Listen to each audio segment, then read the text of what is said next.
And now, here's Act One of The Old Ones Are Hard to Kill. It begins with a stethoscope, a blood pressure reading, an electrocardiogram, and an altogether satisfying report on the health of Mrs. Ada Canby. Well, can't see a thing to complain about, Ada. That little congestion you had last time is all cleared up. All in all, I'd say you're doing fine. For a woman my age, you mean? The older the chicken, the tougher it is to kill. That's what my grandmother used to tell me, and she lived to be 98. Speaking of relatives, you see much of Walter. My grandson? Oh, the usual once-a-year visit. And he always comes up with the same complaint. What's that? That I shouldn't be living all alone. That big house of yours must get pretty lonely sometimes. Well, the truth is, Dr. George, I'm not alone there. You're not? I decided to take in the boarder last month. Really? I haven't written Walter about it.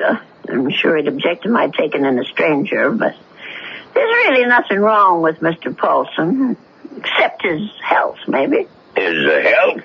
What's wrong with him? Oh, the poor man's had a terrible cold for the past 2 weeks. Won't let me do a thing for him, though. Well, where did you meet this Mr. Paulson? He answered the ad I ran. He's just back from South America. Been living in Brazil for years. He's a very nice gentleman, really. He keeps himself and tends his birds. He has the loveliest blue parakeets. You can hear them chirping all over the house. Oh, it's the friendliest sound. Well, I don't see anything wrong with what you're doing, Ada.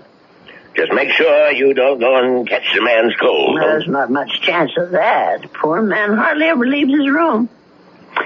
Well, how much do I owe you? I'll send you the bill. I'm sure you'll forget all about it. Promise me you'll send it.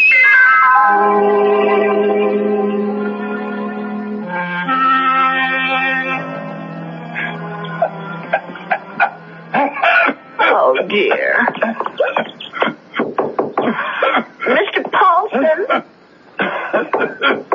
Are you all right? Yes, Mrs. Canby. I'm all right. That cough sounds worse than ever to me. Why don't you let me fix you a little hot milk and honey? No, thank you, Mrs. Canby. Thanks very much. I'm going to try to get some sleep. Well, all right, if you say so. I guess it's time I was in bed myself.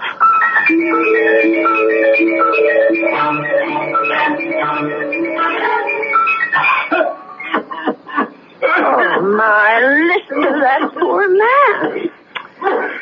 I wonder if he keeps his birds awake, too. Mrs. Canby, please. For heaven's sake, is he calling me? Mrs. Canby! He is calling me. I'm coming, Mr. Paulson. Oh, no. Where are those darn slippers? I'll be right there. What is it, Mr. Paulson? What's the matter? Mrs. Canby.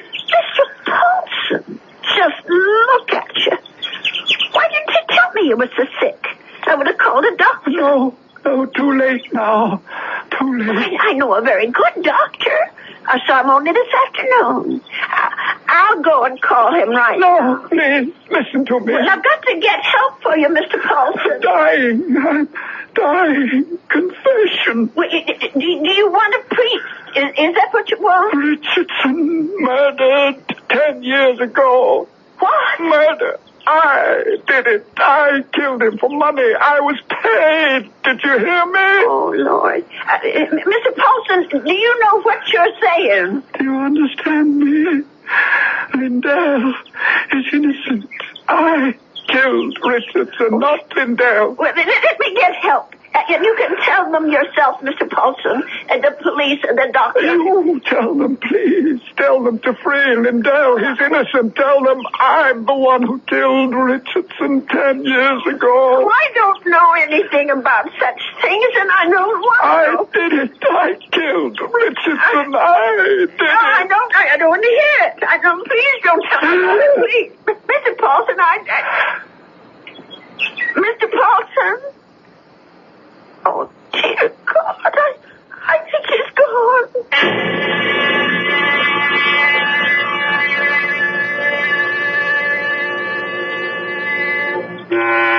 to those poor little birdies. I suppose they miss poor Mr. Paulson. I'll lay them in his room. Well, let's see about this letter now. Dear Walter, I hope you don't mind my turning to you for advice, but I really don't know what to do. It's been 3 days since my boarder, Mr. Paulson, passed away, and I still haven't told the police what the man said to me. I just can't bring myself to get mixed up in anything like this. Dear, what's the use of writing Walter? He'll probably think I've dreamed it all up. No, I'll just forget it. Only how do you forget such a thing? Those names, I keep hearing them. Richardson, Lindell. Lindell is innocent. Oh, dear God, what if it's all true? If Mr. Paulson actually murdered this Richardson and Lindell is innocent? Only, well, who are they? I wonder if the telephone book, well, why not? Let's see. Richard, all right. C-H-A-R. Yes, here it is. Oh, Lord, there's dozens of them. Well, I'll try Lindell. That wouldn't be as common, I don't suppose. Yes, here it is. There's only about half a dozen then. C-L-D-L-L. Oh, my heavens. Lindell and Richardson. Both names together. Lindell and Richardson Investments. 9 Concourse 4153132. I wonder if... Well, maybe it's the only way to be sure.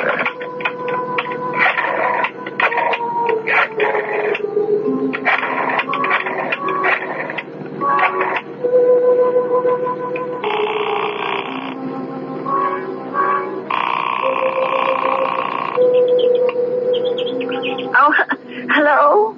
May I speak to Mr. Lindell? He isn't? Well, then what about Mr. Richardson? Oh, I see. Well, is there someone there I can speak to?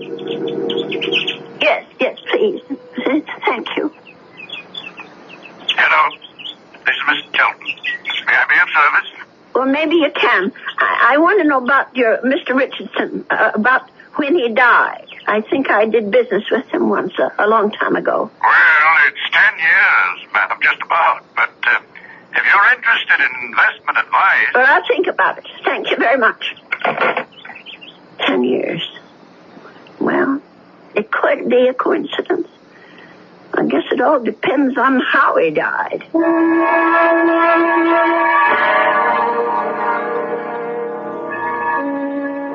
Mrs. Canby, please come in. Have a seat. Thank you. Well, now, how can we be of help to you? Well, I didn't come here to get help, Mr. Shelton. I came to help you, as a matter of fact. Or rather, somebody you know.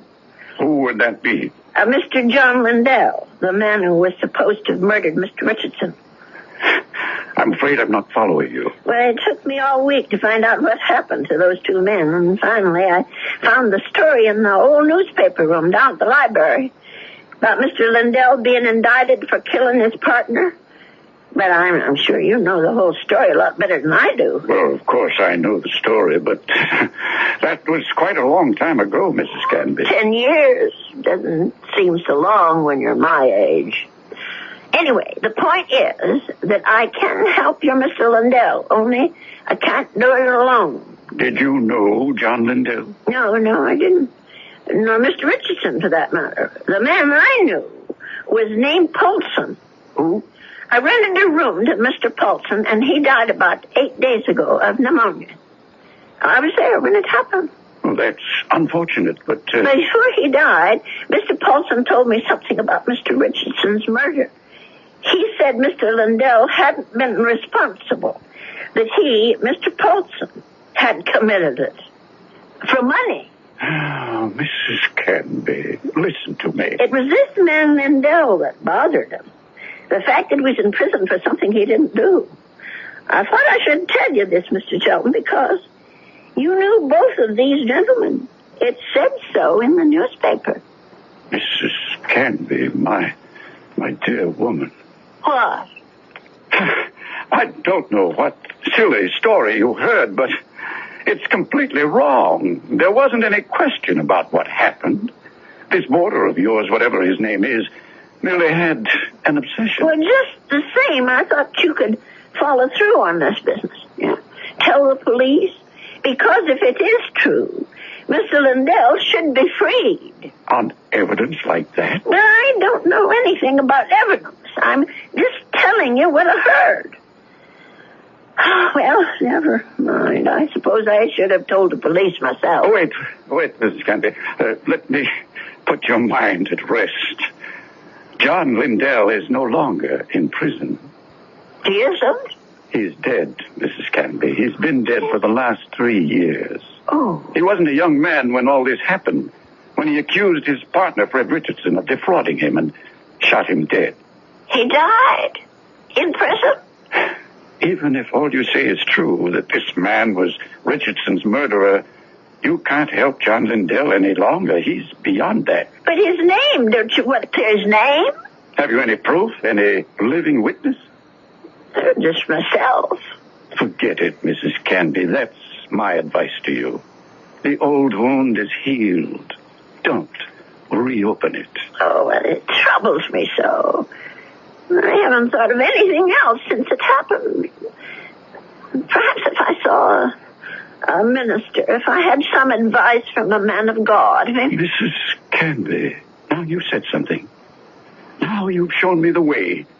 That's where our answer lies, dear woman, in prayer. Mm-hmm. In the forgiveness of our dear Lord. Will you pray with me, Mrs. Canby? Pray? Here? Why not? God is everywhere. Please, join me. Dear Lord, tell us what to do. Give us your divine guidance. Show us the path to righteousness. Mr. Skelton, Help us, O Lord. Help us to understand. Teach us to forgive the sins of others and to forget them. To forget. I feel much better now, Mrs. Canby. Do you? I'm not sure. Let us turn this matter over to God, Mrs. Canby, not to the police, but to the Lord. It's in His hands now. Don't you agree? Well, in a way, that's true. Since they're dead now. All of them.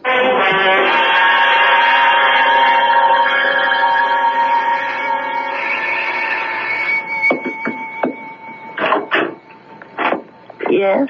Mrs. Canby? Yes? My name's Stuart Winfield, Mrs. Canby. I understand you have a room for rent? Yes, I do. Well, I'm new in town. I just arrived from Philadelphia. I've been staying at a hotel, but I'd like something homier. Well, the room I have is $35 a week. I can't offer you any meals, but you can use the kitchen all you want. Well, that sounds good to me. Would you like to see the room? Yes, ma'am, I sure would. Well, come on in then. Thank you. By the way, how did you know I had a room for rent? I was going to place an ad this weekend. Oh, I guess someone at the hotel mentioned it. I forget just who. Say, this is a real fine old house, Mrs. Canby. Mm-hmm. I can see that I'm going to like this place. Just fine.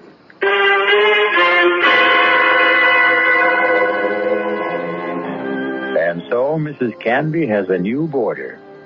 He's a very personable young man with a great deal more charm than old Mr. Paulson had. Perhaps in a little while, Mrs. Canby will be able to forget her former boarder and the shocking confession he made on his deathbed. I'll be back shortly with Act 2. I want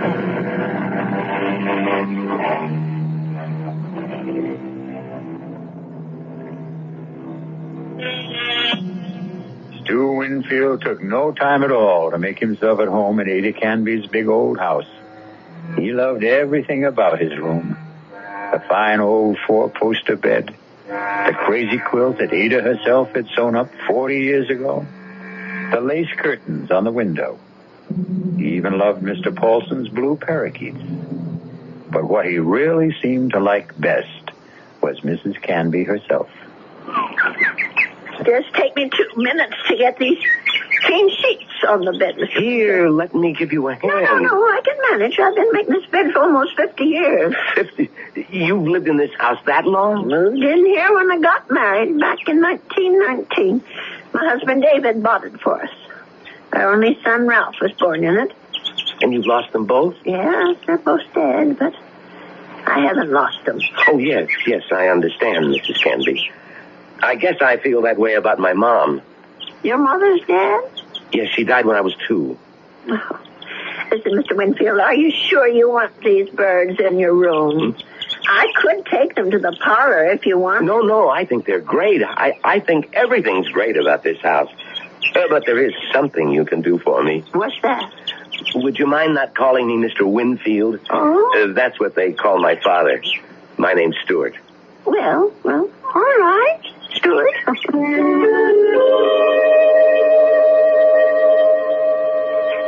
Dear Walter, I think it's about time I told you that I have a boarder in the house. Mr. Winfield is the nicest young man you could want to meet. He's a great deal friendlier than my first gentleman, Mr. Paulson, and he seems to like nothing better than to sit around evenings and talk. We talk about his home and his parents and his plans for the future. I think the poor boy misses his home and family, and I'm sort of a substitute for all that. You know, it isn't really fair, Mrs. Canby. You said I had kitchen privileges, but that doesn't mean you have to cook for me. Well, it's a pleasure, Stuart. I haven't had anyone to cook for in years. You're kidding. You mean to say you cook this good without practice? Oh, you're just being nice. I'm sure that stew is just plain ordinary. It's terrific, no kidding. It tastes like, well, it tastes like home, if you know what I mean. It depends on whose home you mean. Well, my mom cooks stews like this. That's what I meant. Your mom? Well, but she died when you were only 2. Oh, well, I guess I didn't mean my mom exactly. I was thinking of my Aunt Martha. I mean, she's the one who sort of took over the cooking and stuff after my mother died. And my father's sister, you know? I see. Well, that was lucky that you had someone to take her place. Yeah, that's right.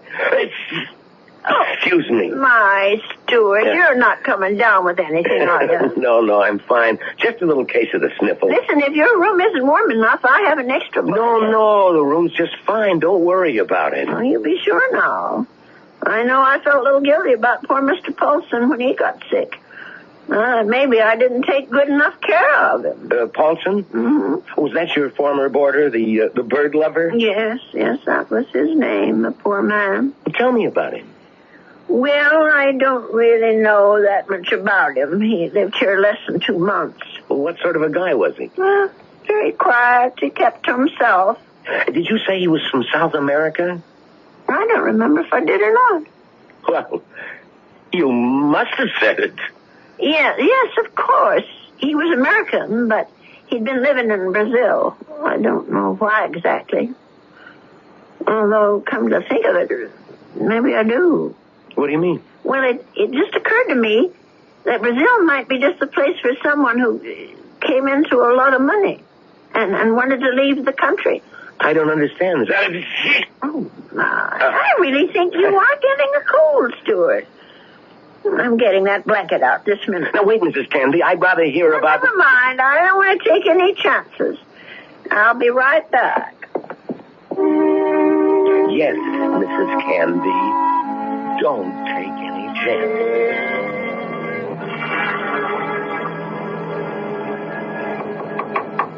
Stuart? Yes? Come in. I brought you a tray, Stuart. Oh. No, you shouldn't have gone to all that trouble, Mrs. Canby. Wasn't the least bit of trouble. Besides, you've got to have some supper.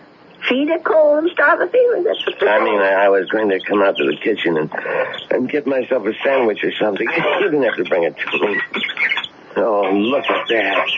Is that roast chicken? Well, that's what it's supposed to be.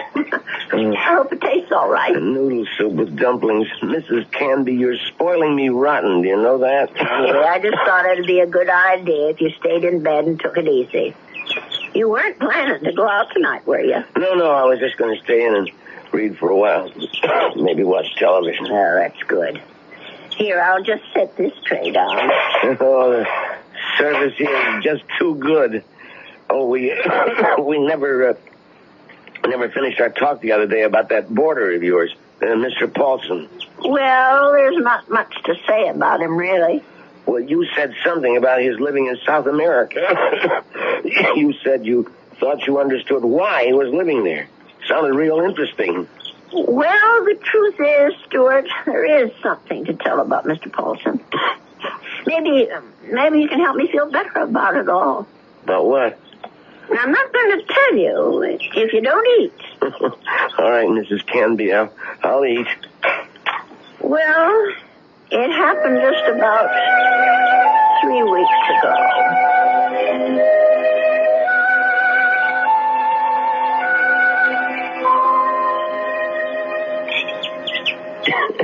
You know something, Mrs. Candy? That's about the best roast chicken I've had in years. I'm sure I spoiled your appetite with all my chatter. No, that was a really interesting story. But what do you think of it all, Stuart? No, the killer is the man who hired Mr. Paulson. Don't you see? Is it right that he should get away with it? Now, wait a minute. You're jumping to conclusions. No, I'm not. Mr. Paulson told me that he was hired to do this thing. Well, maybe he was hired by Lindell. Maybe Lindell hired him, and then Paulson got cold feet, and Lindell did the shooting himself. No, I'm sure that isn't true. You see, I read the newspaper article all about it. Well, you really were thorough about this, weren't you, Mrs. Candy? You poor man. That cold's gone to your chest now, hasn't it? No, I'm all right. Stop worrying about me. Let's talk about this other problem of yours. Well, maybe I'm making it more of a problem than it should be. Maybe if I just told the police everything, I could forget it once and for all. No, I really couldn't advise that, Mrs. Candy. Well, it said in the newspaper story that the two men were partners in that investment firm. And Mr. Lindell thought that his partner Richardson was cheating, taking money out of the firm, and that's why he's supposed to have shot him. Wasn't there a witness to the shooting? Why, yes, I think there was. Come to think of it, it was Mr. Shelton. That's right. Well, doesn't that wrap it up for you? Well, it would if it wasn't for Mr. Paulson. Listen, Mrs. Candy, you know how much I like you. Why, in just a few days, you're more like family to me than my Aunt Martha ever was. Well, it's nice of you to say, Stuart. And that's why I want you to listen to me about this. That's why I want you to forget about this whole foolish thing. And listen to you. You sound awful, Stuart. Just terrible. No, I'm all right. No, you're not all right. I'm going to get you some cough medicine right this minute.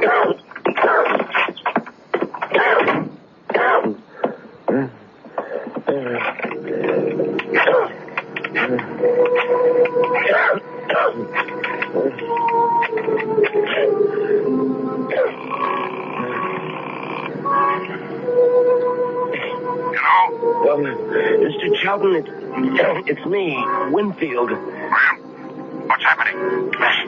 I think I better stick around for a few more days, Mr. Shelton. The old lady's beginning to get fidgety, if you know what I mean.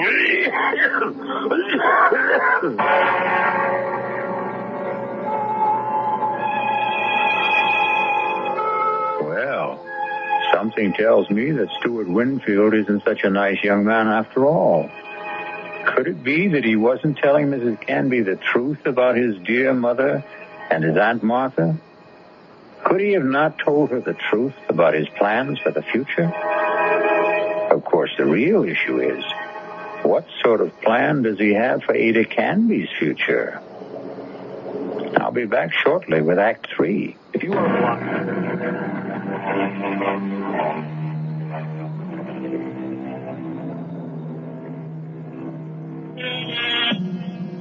Poor Mrs. Canby.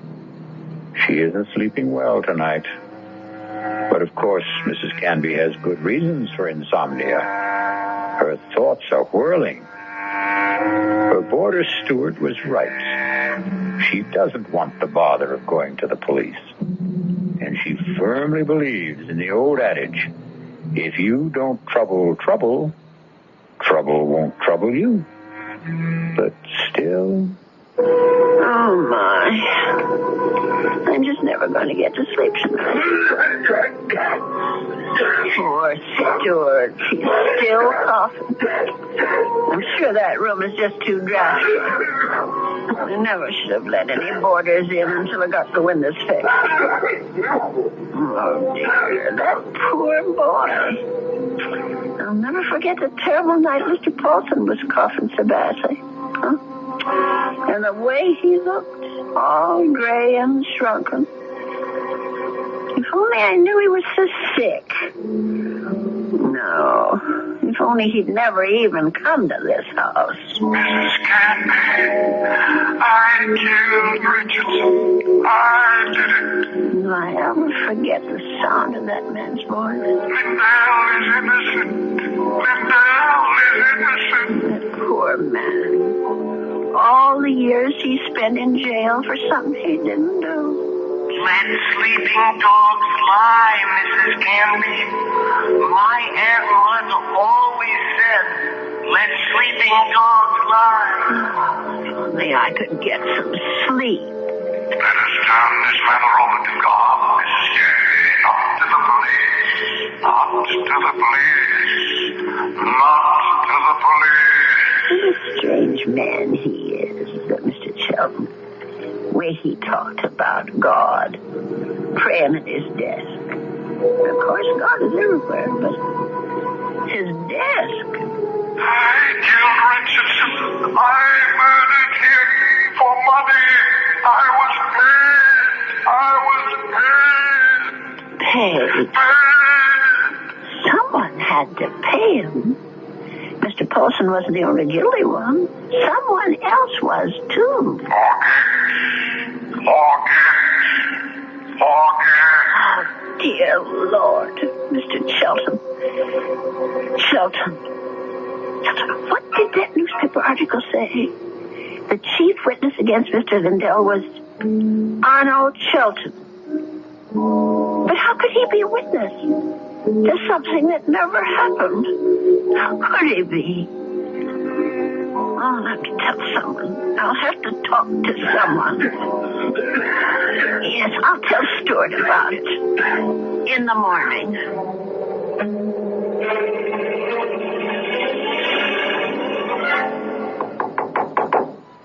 Stuart, are you awake? Yes, I'm up, Mrs. Canby. Come in. Oh, no. Now, don't tell me I'm getting breakfast in bed, too. Well, I know you had a terrible night last night, Stuart. You were coughing much worse than ever. I guess that medicine wasn't very good. Sorry I kept you awake, Mrs. Canby. No, that wasn't your fault. No. Something else kept me up. What was that? Oh, my mind, I guess. Maybe I should say my conscience. Oh, that sounds serious. Well, it is something serious, Stuart. Well, I might have let a man get away with murder. No, it's even worse than that. He did something worse than murder. You're talking about Paulson again. No, I'm talking about the man who hired Mr. Paulson. He didn't just have that man Richardson shot.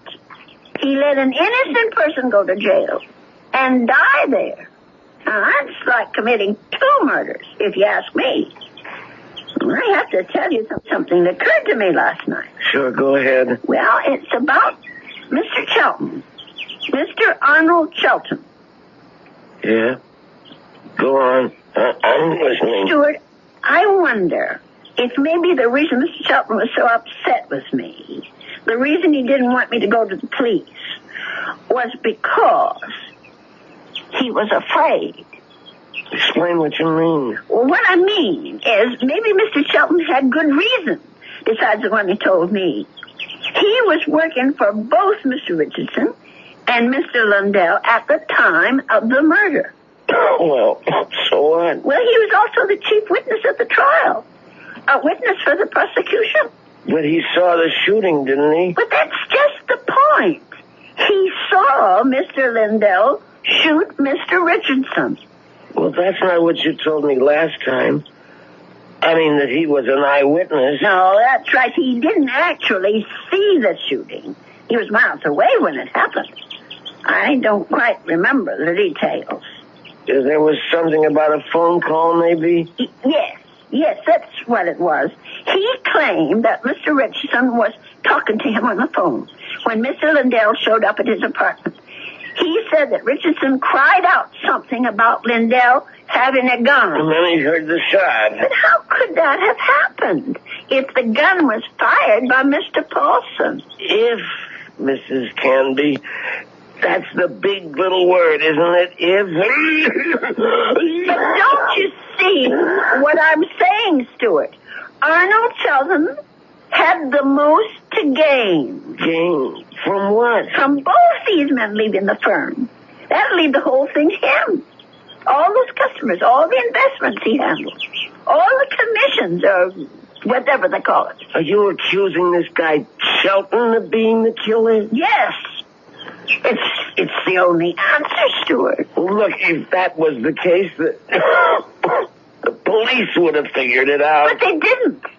There was nothing in the stories I read that pointed any suspicion at Mr. Shelton. I don't suppose it even occurred to them. And now, the company is all his. You don't call that evidence, do you? Well, then why didn't he let me go to the police? Why did he try so hard to talk me out of it?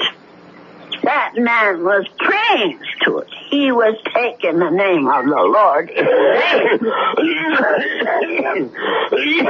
Oh, I'm sorry, Stuart. I'm so sorry. I won't bother you anymore. I know what I have to do anyway. Mrs. Candy. I won't be gone long, Stuart. No, wait. But the minute I get back, I'm going to call Dr. George and ask him to come over.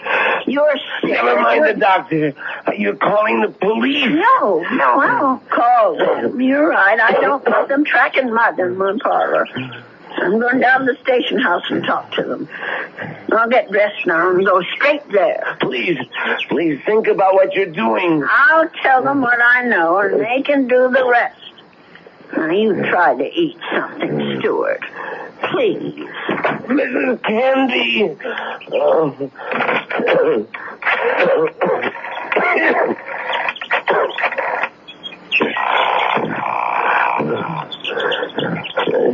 Sheldon?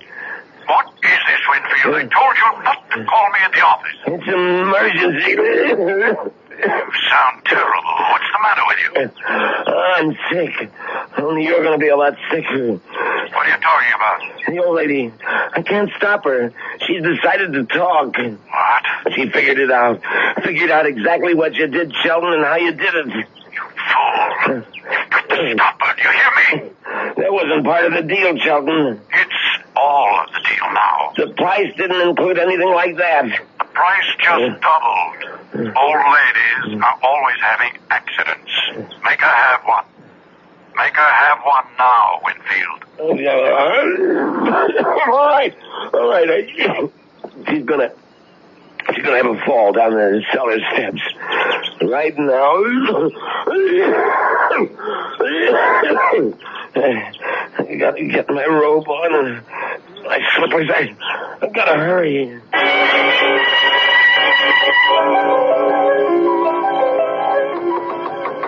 Stuart? Is that you? Open up, Mrs. Canby. Stuart Winfield, what are you doing out of bed? Now, you go right back there this second. I gotta talk to you, Mrs. Canby, before you go to the police. Just listen to you. You're all winded. You can hardly talk, Stuart. Now, go back to bed before you catch pneumonia, too. Now, don't go, Mrs. Canby. It would be better if you never went to the police. Better for you. Better for me. For you? I don't understand. Well, then, I I wouldn't have to hurt you, Mrs. Canby. That's what I mean. I wouldn't have to do anything bad to you. Stuart, what in the world are you talking about? Come on, old lady. You're smart, all right. You really think things through. So now, think a little harder. You knew? Stuart, you knew about Mr. Paul. That's right. That's how you knew my room was so rent, because Mr. Shelton told you. Now you're getting there, Mrs. Canby. And that's why you rented it. That's why you were sent here. Just to watch you, Mrs. Canby. Just to see that you stayed sensible. Mr. Shelton did. I was hoping you'd never change your mind about calling the police. I didn't want this part of it. This isn't the part I like. Let me go, Stuart. Just relax, Mrs. Canby. Just take it easy. Please, Why, you're as light as a feather, Mrs. Canby. Just like my Aunt Martha would have been if I had an Aunt Martha. Please, let me down, please. We've got a date now, Mrs. Canby. Let me go. Don't put up such a fight, Mrs. Canby. I'm sick, remember? Just shut your eyes. Please, shut your eyes and don't look down. Oh, God. Stuart, those stairs. Shut your eyes, old lady. They'll all be over.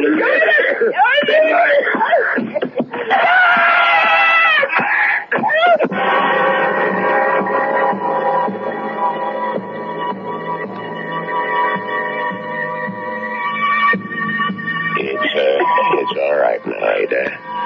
Just be glad that it wasn't you at the bottom of those stairs. Will he be all right, Dr. George? No, what do you want to worry about that man for? Truth is, his injuries don't amount to very much. A couple of broken ribs seem to be the worst of it. But he'll be a patient for some time before they can put him in prison where he belongs.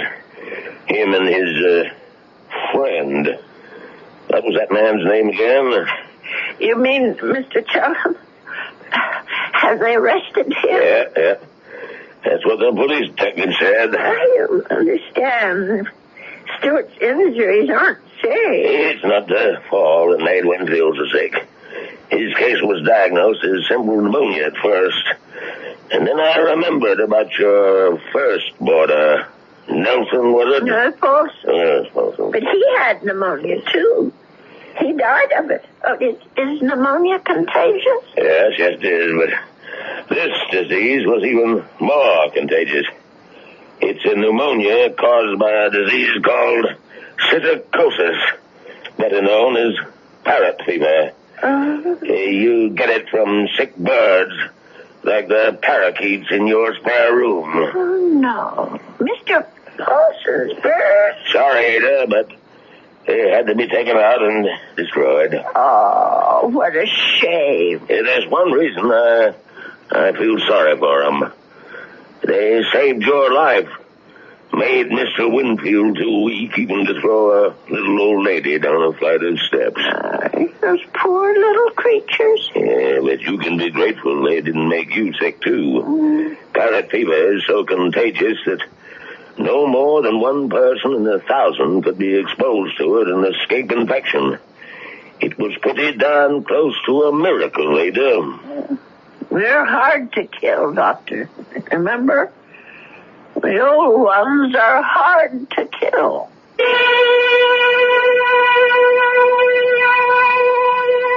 They say that people are living longer than ever before. And when we look at Ada Canby, we can understand why. She's a tough old lady.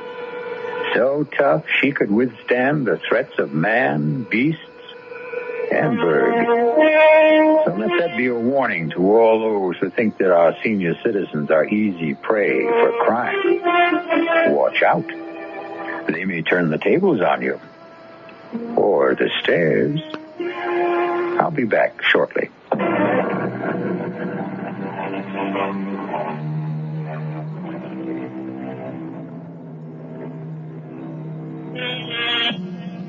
We have one final comment for you on behalf of Ada Canby and old people everywhere. There's a saying, There's no fool like an old fool. But it's also true that there's no wisdom and strength like old wisdom and strength. There. Does that make you feel better about your next birthday? Our cast included Agnes Moorehead, Leon Janney, and Roger DeKoven. The entire production was under the direction of Hyman Brown. This is E.G. Marshall inviting you to return to our Mystery Theater for another adventure in the macabre. Until next time, pleasant dreams.